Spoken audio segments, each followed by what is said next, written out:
पार्षदों की बहुत सही मांग है कि माननीय प्रधानमंत्री जी आए और वहाँ बयान दें तो चर्चा हो जाएगी। प्रधानमंत्री पता नहीं क्यों संसद से शर्माते हैं, उनको जाना चाहिए, बयान देना चाहिए। संसद की सीढ़ियों पे खड़े होके तो वो बोले, और वो भी तब बोले जब चीफ जस्टिस ने चेतावनी दे दी, उससे पहले नहीं बोले थे एक दूसरा। तो अभी छूटे हुए सब घूम रहे हैं। तो हालात कैसे सुधरेंगे? सुधरेंगे तब जब प्रधानमंत्री को हटा दोगे। प्रधानमंत्री को हटा देंगे। मंचा से सम्मानित भाइयों बहनों, ये जो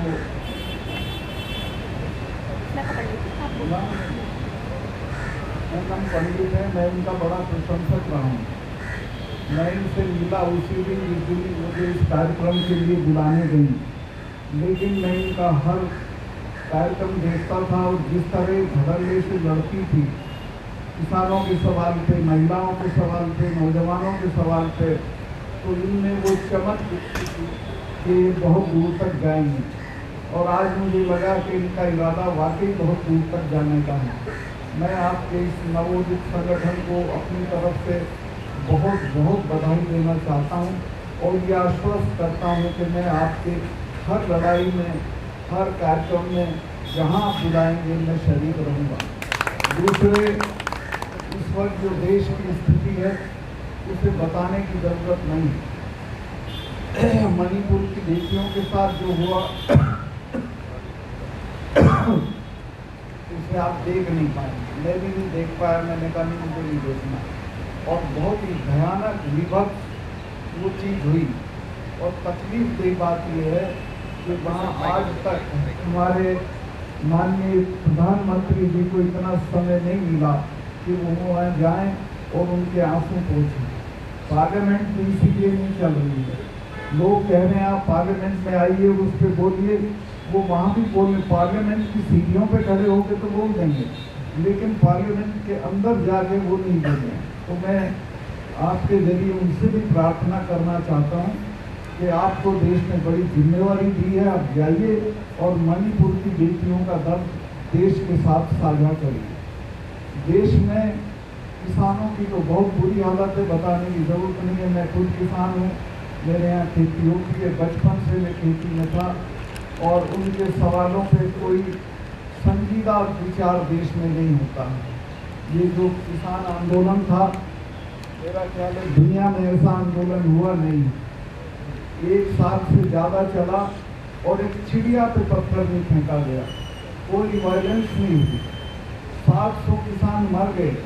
दिल्ली में प्रधानमंत्री कार्यालय से कोई कुतिया भी मर जाती है तो उसका इसके लिए हो जाता है शोक संदेश, लेकिन किसानों के लिए कोई शब्द कहीं दिल्ली से किसी बड़े घर से नहीं गया। और वो सारे लोग बेचारे, ना उनको शहादत का दर्जा मिला, ना उनके परिवारों को मुआवजे मिले और वो चले गए। एनीवे, लेकिन वो खाद बन गए हम सब के लिए। इन्होंने ये स्वीकार करा दिया कि नहीं, किसानों की बात मानी जाएगी। तो एक तरह से तो जब प्रधानमंत्री ने माफ़ी मांग के वो कानून वापस लिए तो उनकी बात मानी गई। लेकिन वहीं जब कहा प्रधानमंत्री ने कि मैं आपकी MSP भी लागू करूँगा, तो वो आज तक नहीं दिलाया। MSP के बिना देश के किसानों का गुजारा नहीं है। MSP का मतलब ये है कि इतने दाम से कम पे जब बिकेगा तो हम उसमें इंटरवीन करेंगे, लेकिन वो आज तक बात मानी नहीं गई है। मैं आश्वस्त हूँ कि किसान लड़के MSP भी लेंगे। MSP बिना दिए काम नहीं बनने वाला है। और सरकार की बहुत लापरवाही किसानों के लिए, किसानों के सवालों सरकार का बहुत ही खराब रवैया है। लेकिन ये बात बता दूं कि चलेगा नहीं है। किसान अपनी लड़ाई लड़ना जानता है, फिर लड़ेगा और अपनी बात मनवा के रहेगा। मेरी तमाम शुभकामनाएं किसानों को और उनकी बेटी पूनम पंडित को है कि ये फिर लड़ें और फिर कामयाब हों। बहुत बहुत धन्यवाद। मैं बहुत लंबा हो गया। कोई प्रश्न पूछना हो तो आप पूछ सकते हैं। सर एक सवाल है, सवाल ये है कि अगर किसान की जो जमीन है उसको सरकार एक्वायर करती है तो उसे मुआवजा मिल जाता है, लेकिन जो समाज पीढ़ी दर पीढ़ी उसमें मजदूरी करता है उसको कुछ नहीं मिलता है। तो क्या कोई ऐसा प्रावधान है जो खेतों में उन जमीनों को उपजाऊ बनाता है मजदूर, उसको भी कुछ हिस्सा दिया जा सके? बिल्कुल मिलना चाहिए, मेरी ये राय है कि उसका हिस्सा उसमें होना चाहिए। सर मणिपुर में जो हालात हैं, लोग कह रहे हैं कि मुख्यमंत्री को इस्तीफा देना चाहिए, वहाँ राष्ट्रपति शासन लागू होना चाहिए, आपको भी लगता है ऐसा होना चाहिए? यही नहीं, एक तो मणिपुर के जो दोषी हैं उनको सख्त सजा होनी चाहिए। चीफ मिनिस्टर को तो 1 मिनट रहने का हक नहीं है, क्योंकि उसने खुद कहा कि ऐसा तो यहाँ बहुत होता है, रोज हो रहा है, और उसके बाद भी वो हटा नहीं, क्योंकि दिल्ली से उसको सपोर्ट है, तो उसको तो एकदम हटना चाहिए। संसद में मणिपुर पर चर्चा नहीं हो पा रही है, निलंबित कर दिया जा रहा है सांसदों को, क्या कहें? देखिए, संसद में मैं खुद रहा हूँ, सांसदों की बहुत सही मांग है कि माननीय प्रधानमंत्री जी आए और वहाँ बयान दें तो चर्चा हो जाएगी। प्रधानमंत्री पता नहीं क्यों संसद से शर्माते हैं, उनको जाना चाहिए, बयान देना चाहिए। संसद की सीढ़ियों पे खड़े होके तो वो बोले, और वो भी तब बोले जब चीफ जस्टिस ने चेतावनी दे दी, उससे पहले नहीं बोले थे एक दूसरा।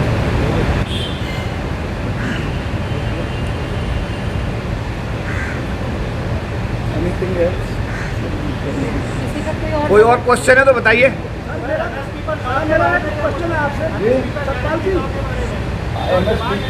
एमएसपी पे गारंटी होनी चाहिए, क्योंकि एमएसपी के बिना देश के किसान का गुजारा नहीं है। तो वो जितनी चीज़ें पैदा करता है वो सारी कम दाम पे बिकती हैं, जितनी चीज़ें वो खरीदता है वो सब उनका दाम हर साल बढ़ जाता है, तो उसकी खरीद की ताकत हर साल कम होती है, यानी वो बिना जाने गरीब होता है हर साल। तो एमएसपी इसलिए ज़रूरी है कि उसको बचाया जा सके। मलिक साहब एक सवाल है, जी।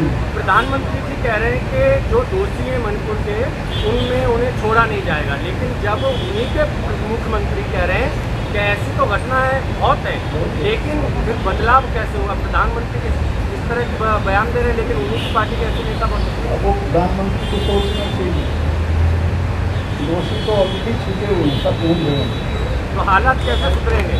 उभरेंगे तब जब प्रधानमंत्री को हटा दोगे।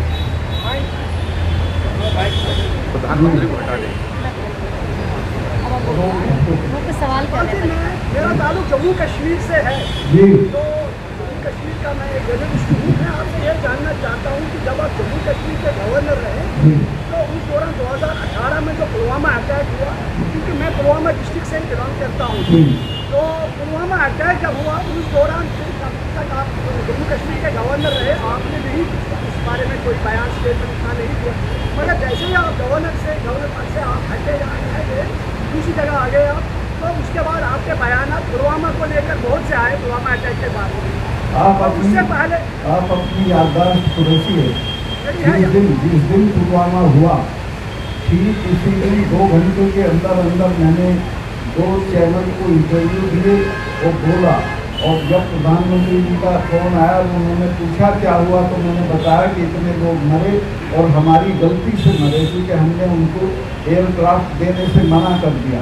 तो मुझे कहा गया कि तुम चुप रहो। मैं समझा शायद कोई जांच करेंगे, लेकिन वो आज तक जांच नहीं हुई है, और मेरी आज भी ये मांग है कि पुलवामा की जांच होनी चाहिए।